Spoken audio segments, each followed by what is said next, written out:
For me to be able to do this, it opened my eyes up saying, like, I'm not done yet.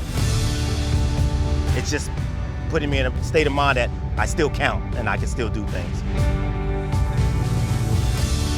So when we started the partnership with Harley-Davidson, we came together and came up with a concept that we wanted to bring a group of warriors together that shared a passion for riding and also struggled with PTSD. Doing it on a motorcycle just adds that much more time for reflection. I've had an opportunity to kind of examine some of the things going on in my life and what direction I wanted to take it. The military is a very tight-knit community regardless of branch of service. It's that just sense of people that understand where you're at. It's like family. This is the group that understands how to stay in formation, even though we're on motorcycles, and we're all looking out for each other because that's what military people have always done.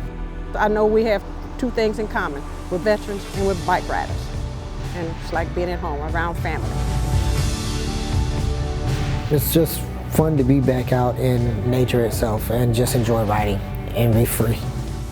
It's been absolutely amazing to have everybody come out just for us, to have everybody go out of their way to make us feel welcome. It's a great opportunity to add to my tools and meet people that understand the things that I've been through and the things that I deal with and can help me figure out where to go next. I feel like my almost empty cup has been refilled.